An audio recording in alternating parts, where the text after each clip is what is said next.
At 0247 local time, a Russian patrol boat picked up something unusual on its radar, something that shouldn't have been there. A swarm of Ukrainian drones was closing on Crimea's most guarded airspace. For a few brief moments, everything seemed normal on the operator's screen. Then the display erupted in light. 5 missiles launched into the night, 30 million rubles in precision weaponry screaming through darkness, aimed to erase the problem instantly. These were Russia's most trusted tools, guided interceptors, expensive and lethal. Yet, when the smoke cleared, the drone remained untouched, alive inside enemy airspace.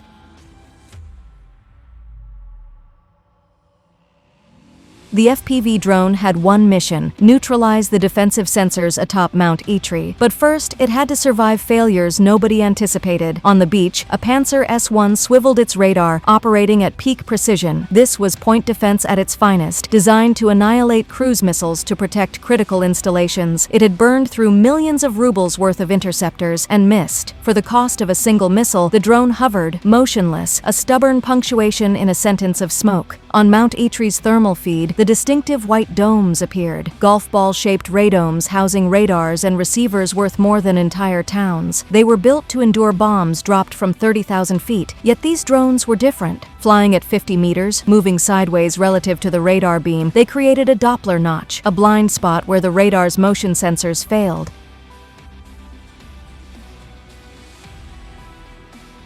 Radars measure radial velocity, the speed at which an object approaches or recedes. Lateral movement reduces radial velocity to near zero. The system's filters treat these low-speed objects as stationary clutter, ignoring them. The sea compounded the effect, reflecting radar waves and creating ghost targets. Missiles were fired at phantoms, failing to detect the real drones. Proximity fuses, expecting a radar reflection the size of a car door, found only a fraction of that. Meanwhile, more drones appeared on the thermal feed, converging like insects on a light. The Panzer could only detect them at 2 kilometers, giving barely 12 seconds to react. Radio chatter erupted in chaos. Commanders demanded fighter cover. Operators broadcast multiple contacts they couldn't engage. These weren't cruise missiles or advanced anti-ship weapons. They were consumer-grade electronics moving at highway speeds, invisible to systems designed to counter larger threats.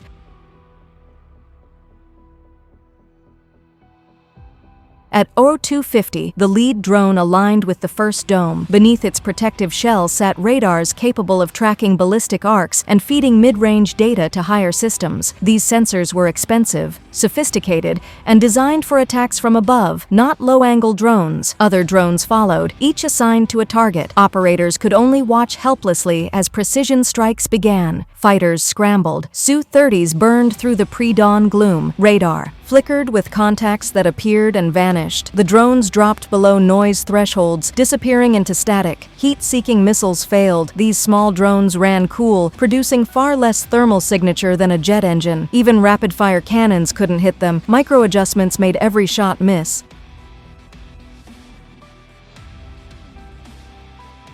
At 0254, the lead drone's shaped charge struck its target. The 96L6E radar, codenamed Cheeseboard, neutralized in seconds. Molten copper tore circuits apart. The Su-30, out of missiles, disengaged. Behind it, drones kept striking, exploiting blind zones, hitting targets that no radar could adequately track. Remote launch craft, invisible to mountaintop sensors, had deployed swarms from just beyond the horizon. They weren't sophisticated. They simply occupied gaps in coverage left by physics, minimum depression angles, and radar geometry.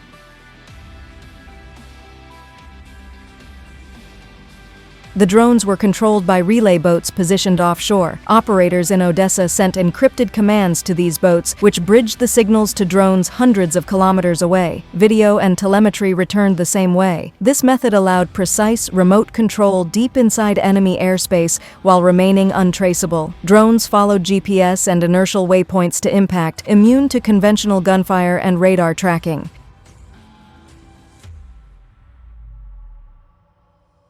With the Nebo Dome and 96L6E crippled, the entire network began unraveling. Shaped charges created short circuits in high-value electronics. Radars that once tracked cruise missiles failed. S-400 batteries remained physically intact but blind. Fire control, acquisition, and guidance systems lost connectivity. Human operators struggled to improvise, but automation had been removed, slowing reactions to human speeds. Too slow against a coordinated multi-vector attack. Auxiliary targets were hit. Transformers transformers, fuel depots, communications towers. Each strike didn't need to explode. They needed only to disable. By Euro 3, the command complex atop Mount Aetri had been breached, servers burned. The digital brain of Crimea's air defense turned to smoke. Redundancy options were insufficient, leaving launchers and radars paralyzed. Layered defenses collapsed in real time.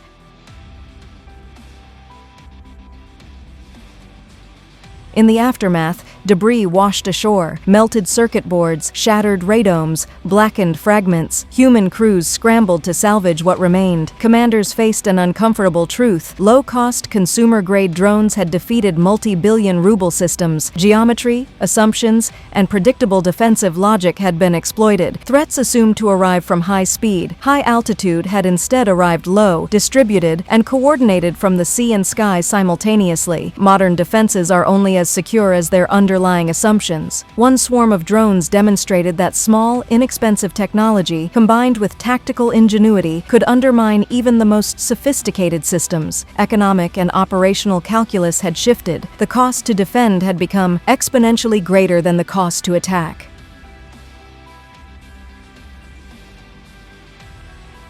As dawn broke, the scale of damage became clear. Domes, arrays, and the command post were destroyed. S-400 batteries remained, but blind. Crimea's once formidable air defense had ragged holes wide enough for drones to pass through. The lesson was stark. Future air defense would no longer be defined solely by bigger missiles or taller radars. It would be decided by who could adapt fastest when the rules of warfare changed. From the horizon, Ursula-class boats steamed home, their rails empty, but their mission complete. The opening sentence of a new era of warfare had been written. In modern conflict, speed, adaptability, and ingenuity can outmatch cost, size, and tradition. And in less than an hour, a small swarm of drones had rewritten the rules.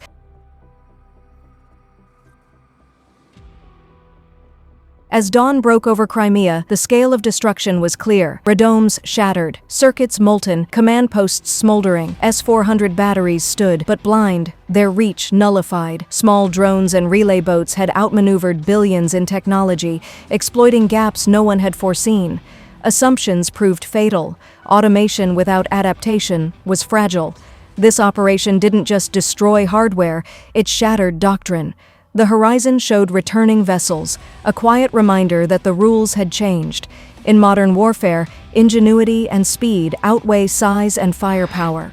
The future of air defense would no longer be defined by bigger missiles or taller radars, but by the smallest, smartest tools, and those who could anticipate the unexpected.